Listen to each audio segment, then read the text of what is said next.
अपने चरणों में, वृंदावन में गुरु के चरणों में मुझे पक्षी भी यदि बना दो तो मेरे प्राण वृंदावन में छूटे और फिर वो वृंदावन छोड़ के मैं कहीं बाहर नहीं जाऊं।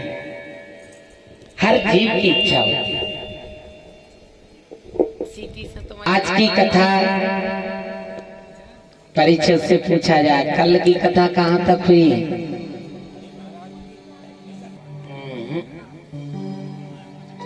राजा परीक्षित को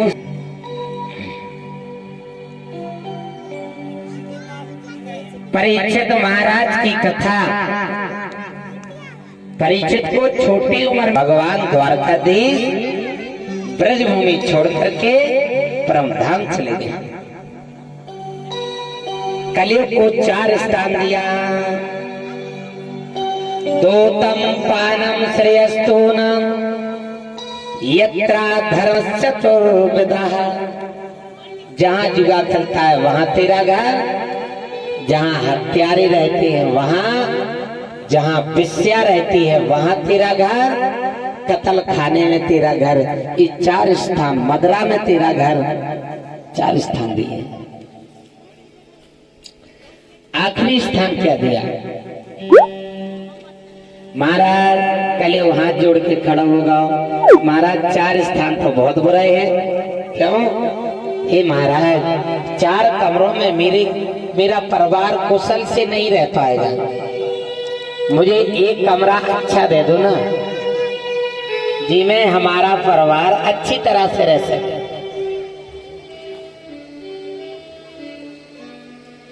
महाराज कलयुग को परीक्षित ने, अच्छी तू अपने इच्छा से मांग ले।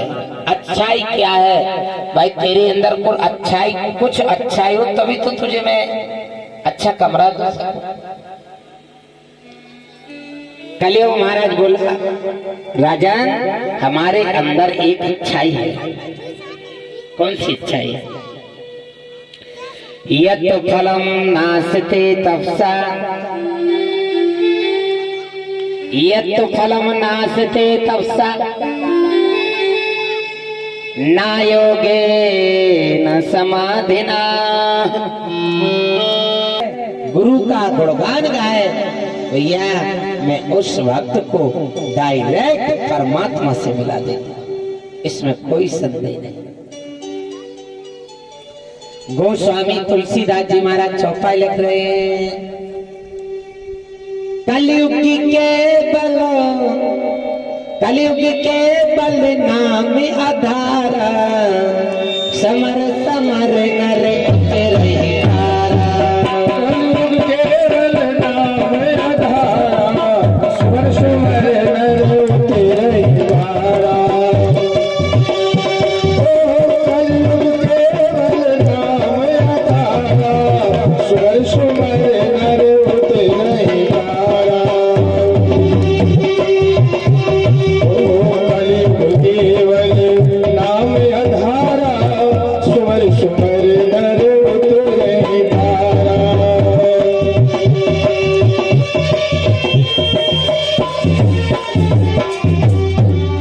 कलयुग केवल नाम अधारा, समर समर नर उतरे।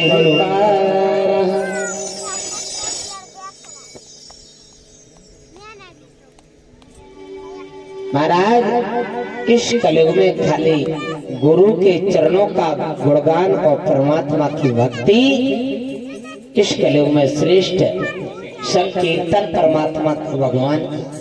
इस कीर्तन के माध्यम से परमात्मा की प्राप्ति हो जाती है। आज परीक्षित ने कहा, चलो तुम अपनी इच्छा से एक कमरा मांग लो। बोले महाराज श्रवण में और निवास मिल जाए। कलयुग जान गया एक ही स्थान बाकी है, सोना। सोने में? हाँ महाराज, चल मैंने तुझे सोने में निवास दिया। Hello hello.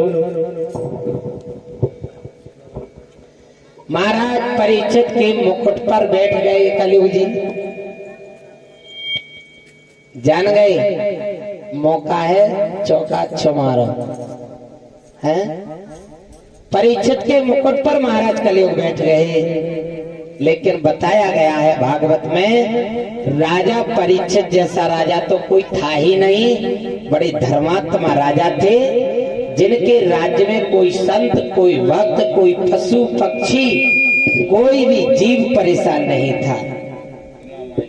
लेकिन ऐसे राजा के राज में परीक्षित ने सोने में निवास दिया, तो परीक्षित के मुकुट पर क्यों बैठा? और भी तो जगह होना चाहिए बैठने के लिए। भागवत में बताया गया, जिस समय राजा जरासंध से युद्ध करने के लिए गए, द्वारकाधीश श्री कृष्ण, भीम भैया, अर्जुन ने, इस सब लड़ने के लिए गए। ऋषि का वेश बनाया, संत का वेश। क्यों? राजा जरासंध संतों का और ब्राह्मणों का बड़ा आदर करता था, सम्मान करता था। जरासंध ने स्वागत किया, सत्कार किया। बोले महाराज आप ब्राह्मण है ना? हाँ। जैसे कि अर्जुन के अंगूठा पर गांठ देखी, गांठ पड़ गई। जरासंध ने देख करके विचार किया, भैया इस अंगूठे में जो गांठ पड़ी है, ये प्रंचा वाली गांठ पड़ी है। ये कोई मन में सोचने लगा, ये कोई ब्राह्मण नहीं, ये ब्राह्मण का भेष बना करके ये क्षत्रिय हमारे यहाँ आए हैं। पहचान कराया, कौन हो? महाराज अर्जुन ने कहा मैं अर्जुन हूँ। कृष्ण ने कहा ये पांच ही पांडव है, मैं द्वारकाधीश श्री कृष्ण हूँ। क्यों आए? बोले कि आपसे युद्ध करने के लिए आए हैं। जरासंध ने कहा भैया तुम लोगन में से एक ही व्यक्ति है जो हमसे युद्ध कर सके। कौन? ये अट्टा कट्टा दिखा रहा है ना, खूब ऊंचा, लंबा चौड़ा, वही हमारे साथ युद्ध कर सकता है। कौन? मंझले भैया भीम महाराज। भीम के साथ युद्ध होगा, गदा युद्ध होगा। महाराज युद्ध करते करते जरासंध को मार नहीं पाया भीम महाराज ने। यहाँ द्वारकाधीश श्री कृष्ण ने इशारा किया, एक दातुन उठाई, दातुन उठा करके लकड़ी को ऐसा चीर दिया और चीर करके इशारा किया, उस लकड़ी को इस बगल की इस तरफ और इस बगल की इस तरफ। बोले भैया ऐसे फेंक दो। क्योंकि भीम महाराज ने कई बार टांग पकड़ के चीर दिया तो फेंकते थे अलग अलग दिशा को, जो को तो जुड़ जाता था। और जब कन्हैया ने कहा ऐसे ऐसे, तो जैसे कि इस तरफ का आधा शरीर इस साइड और इस साइड का इस साइड, जरासंध की मृत्यु हो जाती है। और महाराज कन्हैया ने विचार किया, जरासंध का बेटा सहदेव है, भगवान का परम भक्त है, इनको रात तिलक किया जाए। सहदेव महाराज को रात तिलक करने के लिए तैयार हुए। सहदेव महाराज बोले प्रभु मुझे ये गद्दी नहीं चाहिए। क्यों नहीं चाहिए? इसी गद्दी पर बैठ करके मेरा पिता अत्याचार करता था। हे प्रभु यदि देना चाहते हो तो मुझे आप अपने चरणों की भक्ति दीजिए, मुझे राज नहीं चाहिए। और ये तुम्हारे पिता का ये ताज, बोले कि ये ताज अपने साथ ले जाइए। तो वही मुकुट जो जरासंध का था भीम ने अपने खजाने में रख दिया। और जिस समय आखेट को परीक्षित गए, उसी ताज को परीक्षित महाराज अपने सिर पर धारण करके गए। जरासंध का ताज था परीक्षित के मस्तक पर, तभी कलयुग आकर के बैठ गया। जहां ईमानदारी की कमाई है वहां कन्हैया का निवास, और जहां 2 नंबर की कमाई है वहां कलयुग का निवास। परीक्षित के मुकुट पर बैठ गया। परीक्षित अब वहां से और आगे बढ़ते हैं, कौशकी नदी के तीर पर जाते हैं। परीक्षित ने देखा ये ऋषि हमको देख करके दोनों नेत्र बंद कर लिए। अभी विचार क्यों आया? क्योंकि कलयुग खोपड़ी पे बैठा था, मुकुट पर बैठा था, मति बिगड़ गई। परीक्षित ने विचार किया, इसने हमको देख करके दोनों आंखें बंद कर ली हैं। क्यों कर ली? राजा आएगा, राजा का स्वागत करना पड़ेगा, इसलिए झूठी समाधि बना करके बैठ जाइए। ये परीक्षित सोचने लगा। लेकिन समीक मुनि महाराज की सच्ची समाधि थी, सच्ची भक्ति थी। वही पास में मरा हुआ तक्षक डला था। धनुष कोठी से तक्षक उठा करके समीक मुनि के गले में डाल दिया। समीक मुनि के गले में तक्षक डाला। बहुत सारे लड़का खेल रहे थे। एक लड़का जाकर के समीक के पुत्र सरंगी से कह दिया, भैया तुम्हारे पिता के गले में मरा हुआ तक्षक राजा परीक्षित डाल के चले गए। सरंगी महाराज कोस की नदी में प्रवेश हो जाते हैं। चुल्ली में जल लेकर के बहुत भयंकर शराब दे देते हैं। यति लंघित मर्यादः तक्षकाः सप्तमेघिनी तक्षका इसमें कुलांगारम नोभितो में तदद्रोहम।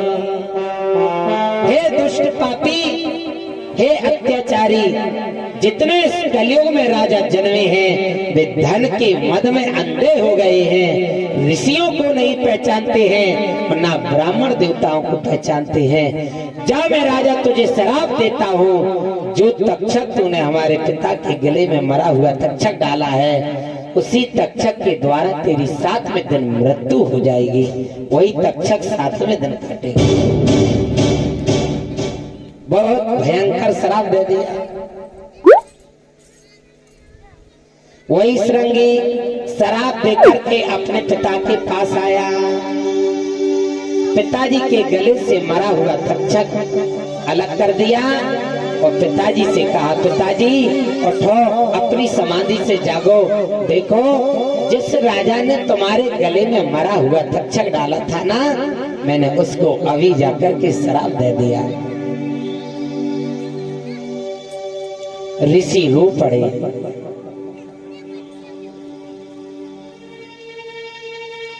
हे बेटा सरंगी,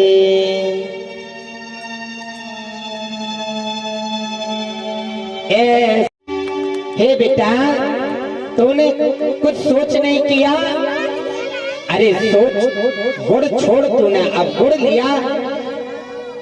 कुछ सोच नहीं किया, कुछ विचार नहीं किया। अरे ऐसे राजा को तूने शराब देकर के बेटा महापाप किया, महापाप किया। अब आगे कलयुग में आने वाले राजा अब सच्चे राजा नहीं मिलेंगे। अब धन के मद के अहंकारी मिलेंगे, ना भगवान को चीनेंगे ना भक्तों को चीनेंगे। निरपेक्ष राजा मिलेंगे, अपने धन के कार्य में लगे रहेंगे, ना भगवान के पास जाने का उनको समय मिलेगा, ना संतों की रक्षा करने वाले होंगे, अपना घर भरने वाले राजा मिलेंगे। बेटा अब ऐसा राजा कहीं नहीं पा सकते हो। बड़ा अच्छा राजा था। अरे अपना राज रजवाड़ा छोड़ करके हम संतों के घर आकर के सबकी खुशखबरी लेता था। ऐसा राजा नहीं है।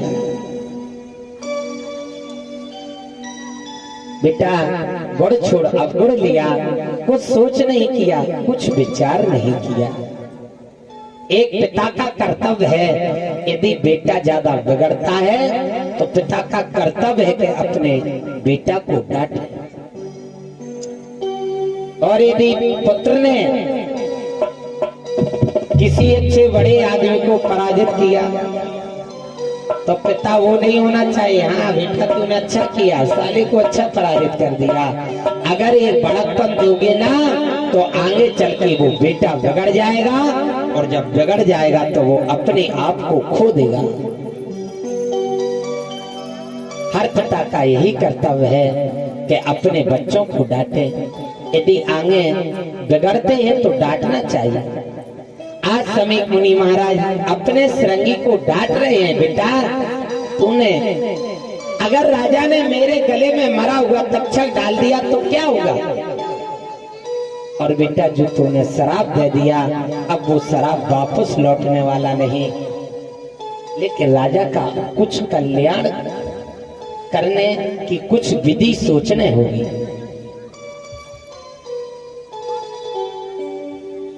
राजा परीक्षित के पास में अपने चेला को बुलाया और चेला को बुला करके कहा कि जाओ राजा से कह देना गंगा के तट पर पहुंचे और वहां पहुंच करके हम सारे ऋषि मिलकर के आपकी इस शराब की कुछ युक्ति हम समझ के सब लोग आपका कल्याण करते हैं।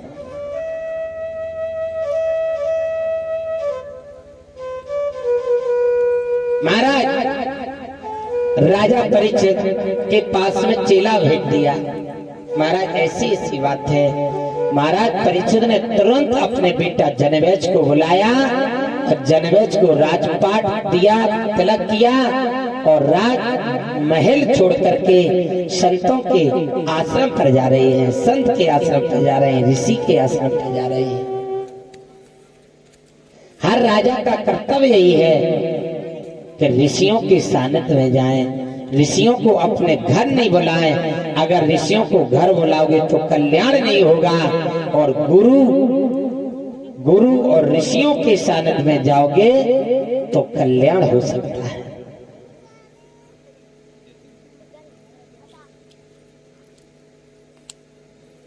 आज महाराज परीक्षित जाते हैं, 88,000 ऋषि इकट्ठे हो जाते हैं। वशिष्ठ है, गंधर्व है, कात्यायनी है, जमदग्नि है, सनक सनंदन सनातन सनत कुमार हैं।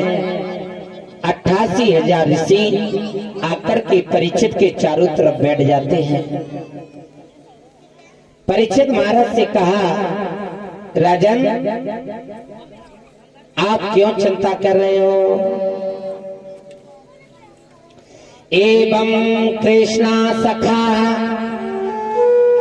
कृष्ण भात्रा राज्ञां विकल्पितः नाना संकरं पदं रूपं कृष्णे बिलो बिसोले स्थितः। भगवान का ध्यान करो और परमात्मा की कृपा से आपका कल्याण होगा।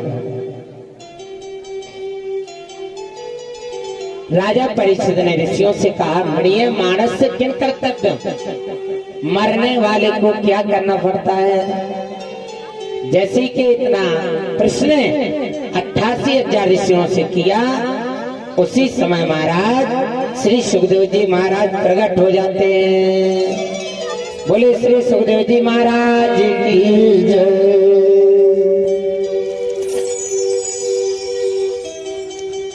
जिस गांव से सुखदेव जी महाराज निकलते हैं, उस गांव की नर नारी पीछे पीछे लग जाते हैं।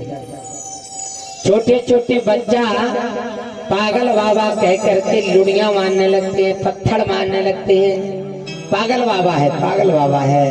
महाराज जो जिस गांव से सुखदेव जी जा रहे हैं, कहाँ जा रहे हैं? राजा परीक्षित के पास जा रहे हैं। उस गांव की देवी माताएं सुंदर स्वरूप देख करके उनके पीछे लग जाती हैं। देवलोक की देवियां भी आज सुखदेव जी महाराज के स्वरूप को निहार रही हैं। बड़े सुंदर हैं भगवान सुखदेव जी। और जैसे कि राजा परीक्षित की सभा में पहुंचे, हजार हजार वर्ष के महात्मा, लाख लाख वर्ष के महात्मा, एक 16 साल के उम्र के सुखदेव जी महाराज को देखकर के सारे महात्मा खड़े हो जाते हैं, स्वागत करते हैं, सत्कार करते हैं। अरे स्वागत बोले वृंदावन बिहारी लाल की, बोले सुखदेव जी महाराज की जय। तो कह दिया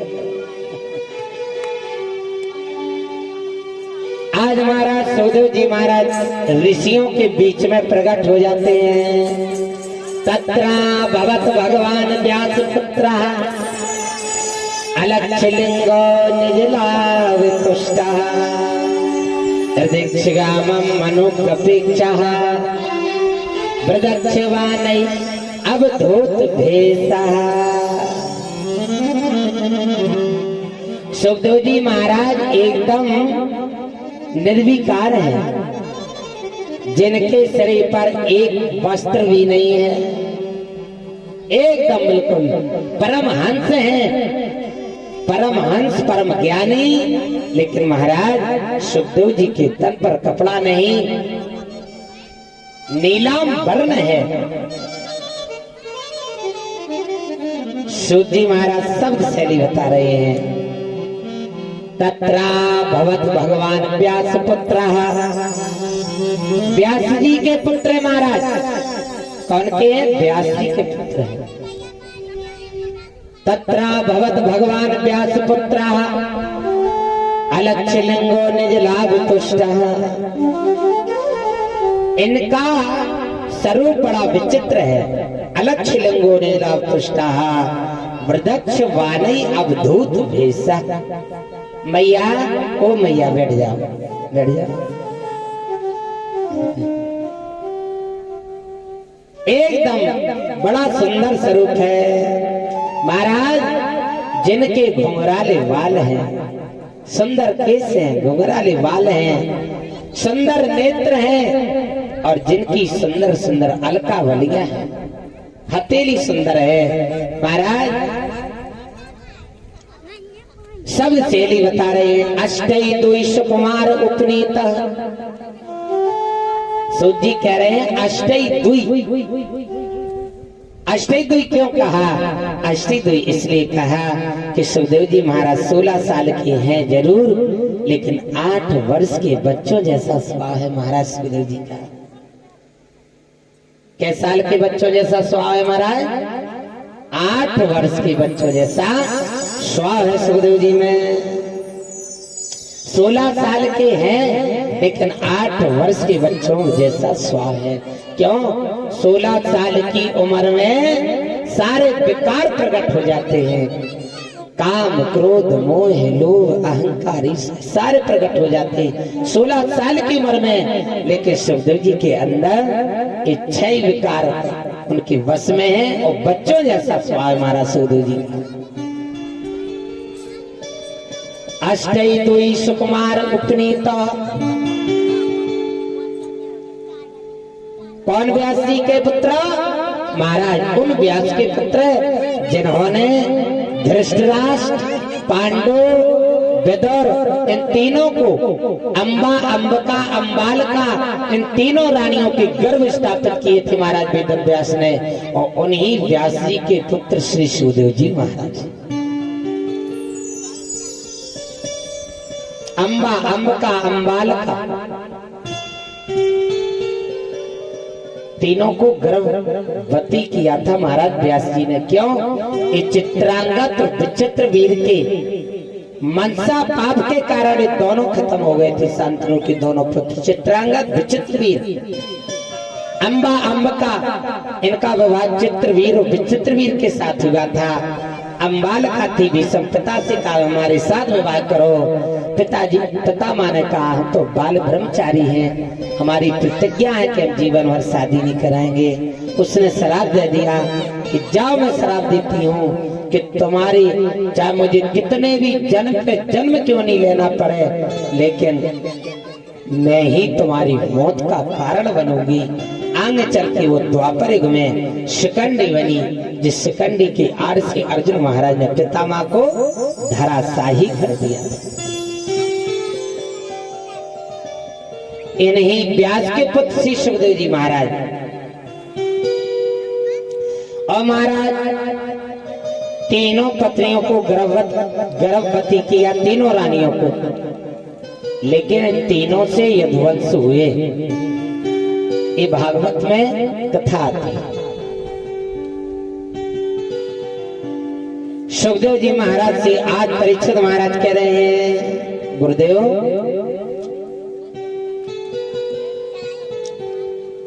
आप बताइए,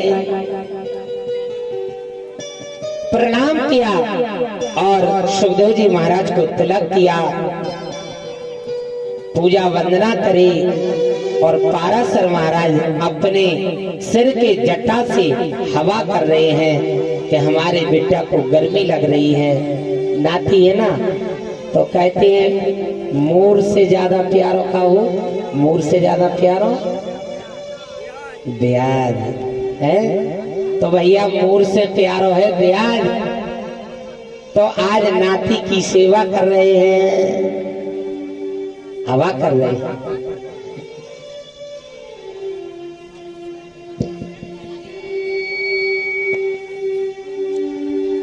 हमारे प्रतिपाल भैया कथा सुन के ही जाए, हमारे जय गुरुदेव के परम भक्त हैं और भगवान के सच्चे भक्त हैं। भाव भी बहुत बड़ा भाव है हमारे भैया का, अमृत वालों का। तो आज कृष्ण जन्म तक तो जरूर रुकेंगे, चाहे हम जा कह रहे कल से चाय बिल्कुल नहीं आइयो, लेकिन जन्मदिन पे तो उपस्थित रहो। आना चाहिए, ज्यादा दूर नहीं है अमरो, प्रतिदिन आना चाहिए। और सभी क्षेत्रवासियों के पुजेरू हैं भैरव बाबा। तो आज परीक्षित से पूछा गया था कल, महाराज जी यहाँ भागवत कब से नहीं हुई, तो बता रहे कि गुरुजी इस स्थान पे हमारे हिसाब से 100-150 वर्ष से कथा हुई नहीं। हमारे दादा परदादा है उन्हें करवाई हो, लेकिन आज इस स्थान पे 100 वर्ष से और अधिक वर्ष ज्यादा हो गई हैं। आज इतने दिनों में भगवान के द्वार में यहाँ कथा हो रही है। ये भाग क्षेत्रवासियों का, संतन के